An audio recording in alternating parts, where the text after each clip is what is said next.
Hey guys, what's going on? It's Alexander Williamson here with The Secret History Living in Your Aquarium. Now, almost 5 years ago, I reviewed this product made by Fluval, which is the Nano CO2 pressurized kit. And they've made some real improvements. The first one I had seriously blew up and made it so I couldn't hear out of my ear for 2 weeks.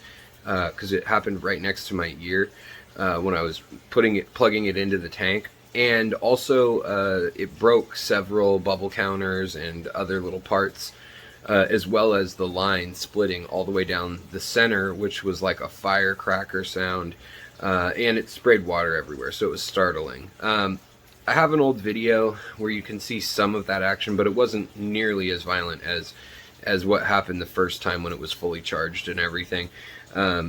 But I have tried it again. I am going to show you guys how to set this up and talk about a little bit of the quirks and a little bit of the user interface, the pitfalls, and also the changes that make this better now. As well as something you should definitely look into before buying this and setting it up with just the kit that you can buy for 50 bucks or so. Look into what I'm going to talk about. So let's jump in, take a look at it, put it together, and then we'll talk about some of the pros, some of the cons, and kind of what you would be looking at in a bigger setup, and also some of the costs and things like that. So let's jump right in. Alright, so first of all, we have the kit. And when you get the kit, you open it, and it comes with a number of pieces. So you get this little cradle, which is still a bit of a funky shape, but they've added a spot so that it can hang off the rim better. So you can mount it right on the tank, which is nice, because before they just had it so it would stand up, and it was odd.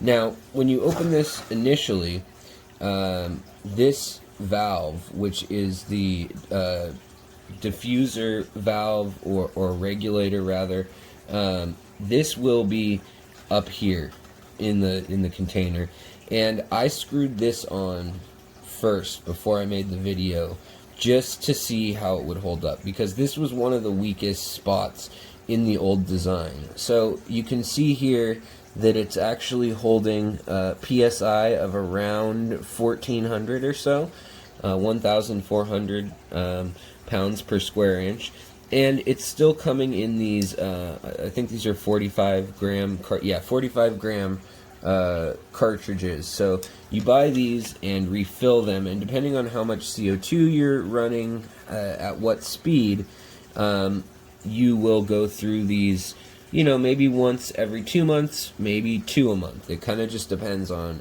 how quickly you're setting it.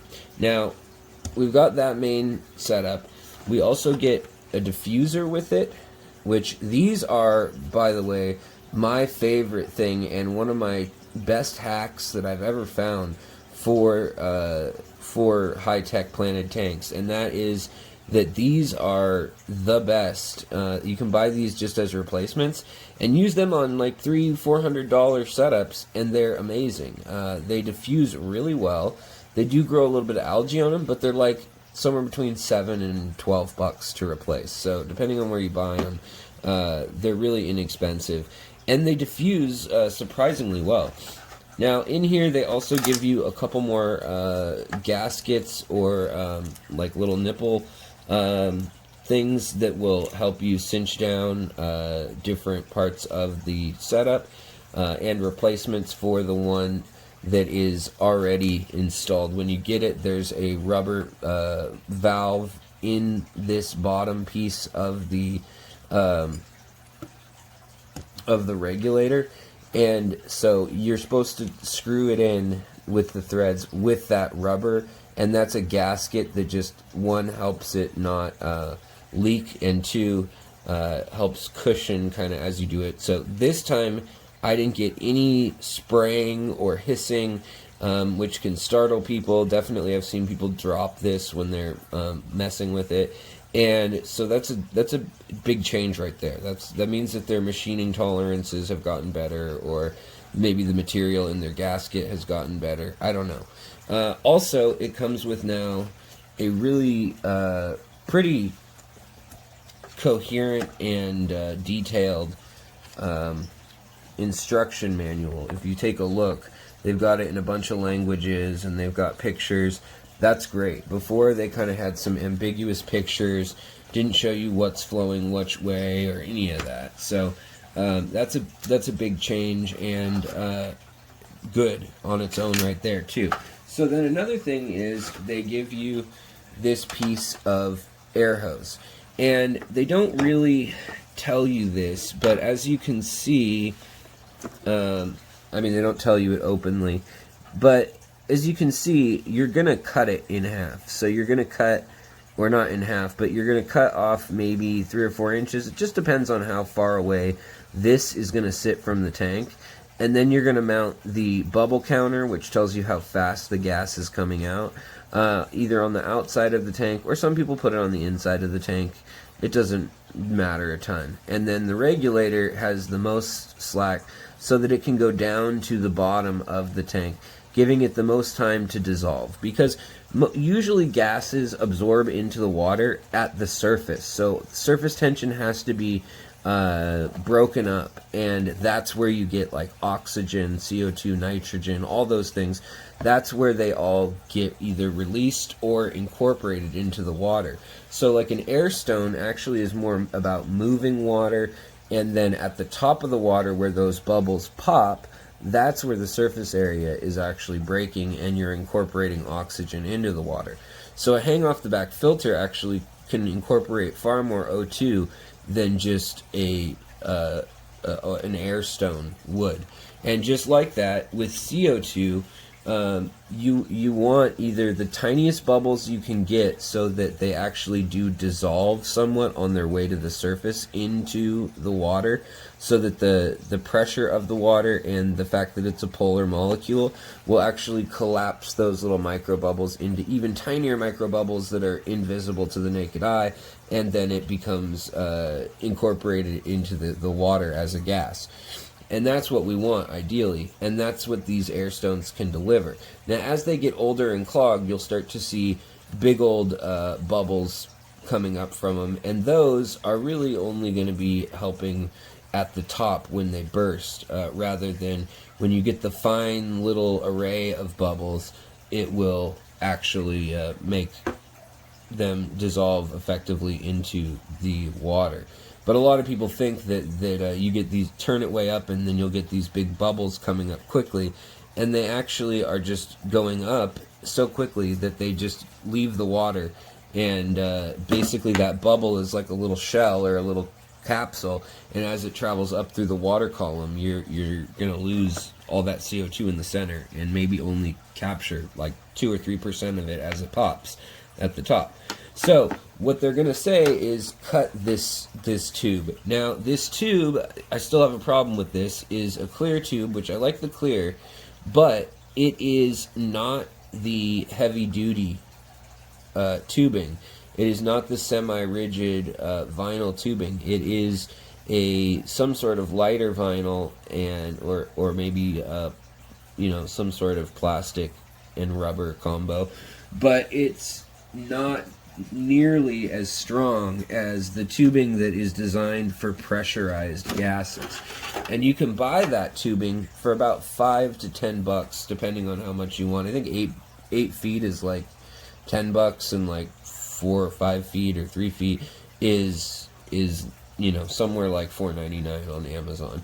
But you look for pressure rated line, and this then doesn't run the risk of popping. Now, one problem with this pressure rated line is, well, actually in all airlines, is the ends can become disformed.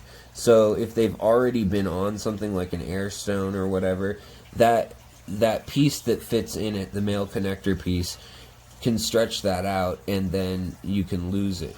But luckily now, on both sides of this, rather than just one, on this new bubble counter, they've got these, which you'll slide over your tube like this, and then when you attach it, this piece, the new male piece, is actually pretty it's pretty small, so it fits in pretty well. There's like a little ribbed lip that it'll fit over, and then you'll cinch it down with this, and this will actually tighten it like a little grommet or something on it. So you've got an in and an out flow.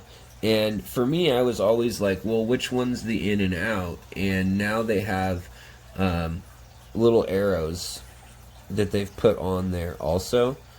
And so I'm assuming that means that this one's in and this one's out, or in, out. And then what you want to do is fill up the container, this bubble counter, with water. Now, distilled water is ideal, but you know, you could use whatever. It's just distilled water isn't going to leave any hard water residue. It's not going to leave any other marks on your hardware over time, whereas the plastic will discolor pretty rapidly if you've got hard water or super acidic water or whatnot. So the next stage, after, even if it's new, I tend to just cut off the end of these tubings, and I always like a little more room than, like, I err on the side of more rather than less. But you can do this with the clear hose. It's probably okay. It's just I don't want to have to worry about any more explosions. If you cut it crooked, so this piece I cut fairly straight, but it's not 100% straight, and it's actually pretty important that you cut it straight so that the fit of it, so there's not one angled piece like at a diagonal that fits on tighter than the rest, and then part of it can slip off. So we've just got this little piece right here. This is all it is, just a short little tube, and this is just going to run from the bubble counter to this little grommet. And this grommet actually has a metal little nipple on it, and so we can slide this over and just kind of work on one side and then work it around like that until it's all the way around. And now we're going to slip this same nut over that and slide it down and cinch it down, and that will help lock it into place. So also, if say your cat knocked it over or just gravity knocks it over, now this is really locked on there. And then on the other side, you can see that there is the flow meter still showing the pressure. So another thing is, while you're working on this, it doesn't hurt to check on it and see if the pressure has stayed the same or if you're losing some pressure, because how tightly you screw the top on and how those grommets, the little rubber gaskets rather, are underneath there really can determine if you're losing air. Now, another thing you can do is you can take some water like this and put water around the edge of it, and then get a little bit of just safe for Dove or Dial or one of those hand soaps, and soap it up, and it will start to blow bubbles just like a bike tire if something is leaking slowly and you can't hear it, because it's going to be odorless. So that's another way you can check. The only thing I wish about this that they've done differently is that it seems pretty obvious to me that your bubble counter, if it's going to be mounted sideways on the tank, then it might be nice to have the option for this either to swivel apart from this piece, or for this grommet to be on the side so that you can attach it to the tank, and then the bubble counter hose can go directly there rather than needing to bend. Because over time, that bend can kind of build up and end up being a problem. So we've added the water to this. We've screwed the cap back on tight to the little acorn. And we're going to have this piece going in. And we're going to attach that right here. And it's easy to forget, like I just did, that you got to slide this piece on the right way so that it will thread, but you got to slide it up the rope or up the airline a little bit first, and then you got to work this piece on. And if you just try to brute force it, sometimes it'll tuck over and not necessarily fit right. So you want to ease it on by pushing on one side and then circularly rolling it over that. And then you can tighten this down, and now it's going to be locked in place. And obviously I'm doing this with the pressurized line that I already have from my other systems, and actually it's already releasing some CO2, I can tell, because it just started to squirt CO2. So now we're going to take the other line. After I just turned the CO2 off, you can see we lost a little water there. Now we're going to take the other line, which we make sure is cleanly cut and smooth and, you know, level. And before we do that, we're going to slip this on the way with the threads, and we're going to fit this over after we put the nipple thing on it here. So get that on there and push it all the way down, and then tighten it up this way, and there you have it. Now see how it's already, just a moment ago, it was already it's already losing gas. And what's frustrating about that is this appears to be tightened all the way. So it's losing gas even though it's all the way up. So I don't know if it's just not holding the full PSI. Remember we were at, hold on, get the focus here. We were at around 1400. Now it looks like we're closer to 1300. So we're losing a little gas either there, and yeah, definitely there, because that's going a few bubbles a second. And so what'll be important is to slip this on next onto that open, the last open tube you've got, and this should just fit on. But I wish they'd include a little grommet with it. Although this does allow for, if the pressure gets too high, it'll just pop off. It won't be stuck on there and explode. So let me show you it all set up. Alright, so now we've got it all set up, and you can see some of my issues of how everything twists. I don't necessarily love that. I think, you know, depending on how you mount it, if you hang this on the side of the rim of the tank and then you just set it there, then that's one thing. But you can see how we're getting bubbles coming up from here, or we were for a while. That was because the pressure was building up so much in this, from the bubbles coming out here.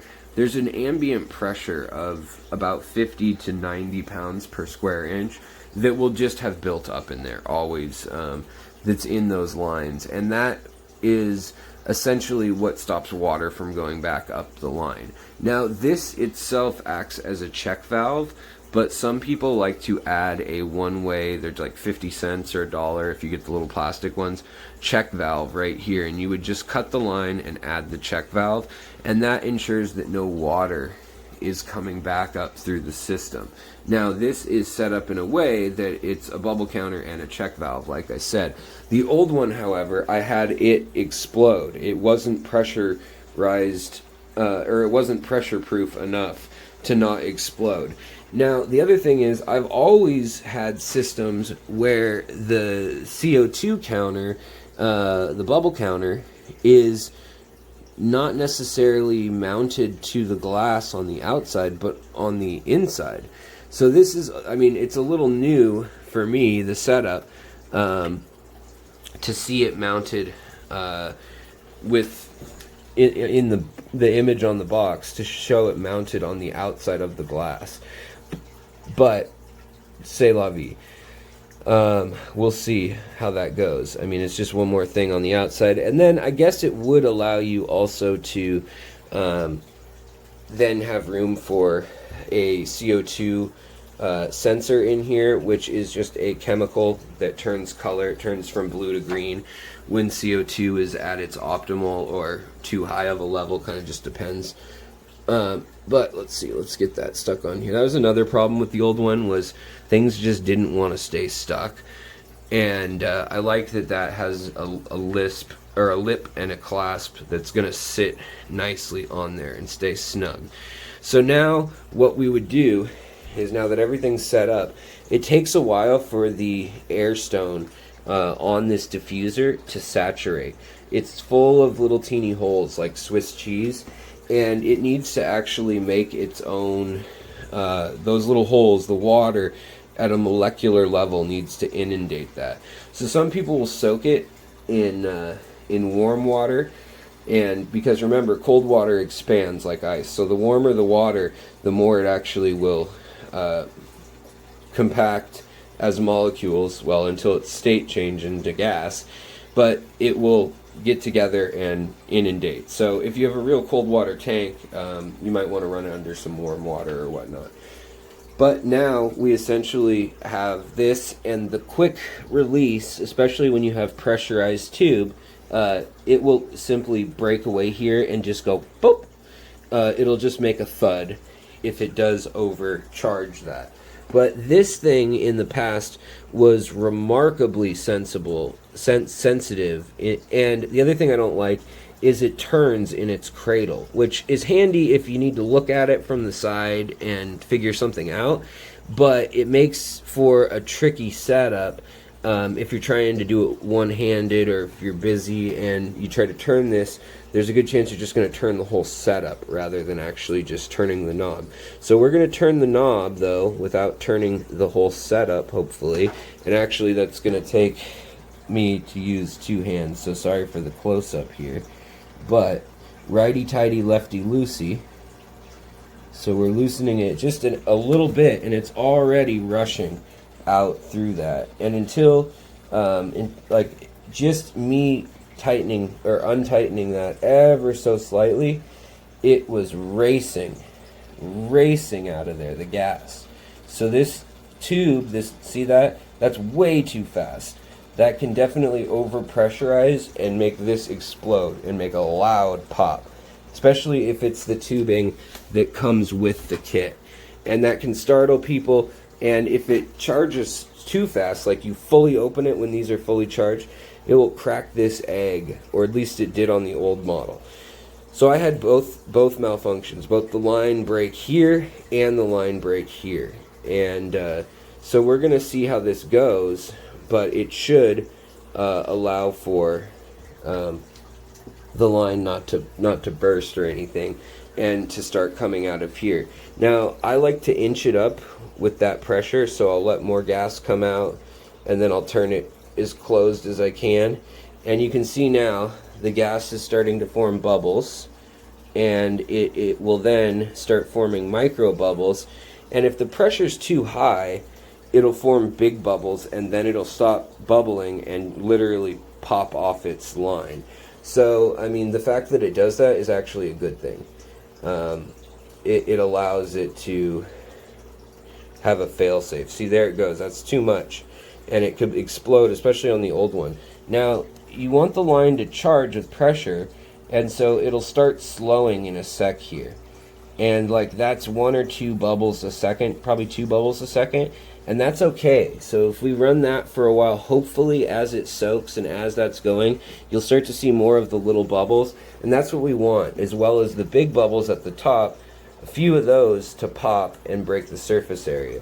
The other thing that's important is when you're using CO2 in a tank, you want to make sure that it's near where your water is circulating. So whether that's a canister filter or hang off the back filter or a sponge filter, you want it to be near the water movement. So we could actually ideally mount this closer on that side behind the heater. And that's another note, is the heater slanted there.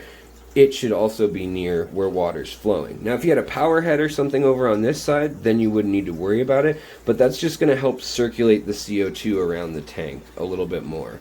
And you can see this is still coming out pretty quickly. And ideally on most nano tanks you want 1 bubble a second, maybe 2. And this is at 2. At this rate you will drain this little tank in maybe 10 days, 15 days. So it's kind of up to you how how you want to roll with that. Now, like I said, it's very touchy in that just the littlest turn opens up that valve. Like, I'm talking not even a millimeter of rotation allows it to come out. It's very hard to get it to stop right at the level of pressure that you want, especially when these things are fully charged. So you can see that the pressure now has gone down to 1300 or so, like it was, but that's probably where the leak was coming from, or the slow leak was coming from. So now we just kind of tighten it and loosen it until it can get to a place where we're still getting the bubbles. See, this is too slow, but we're getting a bubble now every 2 or 3 seconds. So you got to kind of play with it, and sometimes you got to let some of that pressure out until it's closer to atmospheric pressure. Right around there is about the max bubble speed that you're probably going to want to see on these little ones. And you can always get a different bubble counter or diffuser, but you can see now we're getting those tiny bubbles, and that's what we want to see. Less of the big ones, more of the tiny ones. And hopefully this evens out over time. Haven't run this one a long time, so I don't know. But then when it runs out, you just get a new recharger. Now the recharger canisters are like 15 bucks at my local store, which is ridiculous. I mean, it costs that much for me to fill up the full-on fire extinguisher, 5-gallon size. My 20-gallon air tank for the other room, it actually fills up at even at only 20 bucks a gallon for the whole thing to be reloaded. So it's kind of an expensive way to do it, but if you have a little desk tank and you want to give it a go, this is probably your best option short of converting a paintball kit and getting the right nozzles. But again, I can't seem to dial it in just right. Maybe using a wrench you'd be able to turn it just enough, but see, we're either getting too much or not enough. We want these little bubbles, not the big ones, and so we'll have to fiddle with that, and maybe when the pressure's not brand new, it'll even out a bit. But that is the rundown on this, and those are kind of the pros. I mean, it's obviously small, compact. It'll keep running with the pressure in the line for a while after the little bubble counter has stopped, and that's just something to be aware of. But at night, you want to turn these things off because your plants breathe out oxygen in the day, and at night, they breathe out CO2 from their photosynthetic process. So you don't want the plants and your synthetic or supplemental CO2 gas running at the same time at night, or it'll actually it'll cause so much to build up that you can poison your fish and suffocate them. So short of that, and the fact that this has no timer or electric solenoid that turns it off and on with switches, you just have to remember to turn it on and remember to turn it off every day or every other day. But I think it's good, especially if you have a tank at work where you're just at the desk and you just want to run the CO2 while you're working or while you're in the kitchen maybe or something. But just remind yourself when you turn off the light, if you don't have a timer or whatnot, turn off the CO2 and all that jazz. You can't set a timer to it, so that is frustrating. But it's not that hard to remember to turn it off. Especially if you've got a tank like this, 22 long, you're not going to kill your fish very easily. You would need to have it really cooking with, 3 or 4 bubbles a second throughout the night with a lot of plants. So for the last little tidbit in this video, let me just show you the impact of CO2 on a tank, just so you can get an idea like what no CO2 when you get a tank like this and it's all green. Now let me go show you some of the same plants in a tank that is full of CO2 coming out at a more professional level, I would say, than this tiny little nano system. But nevertheless, you'll get the point. Ta-da! So this is what you can look forward to. Much brighter colors, much denser leaf groupings.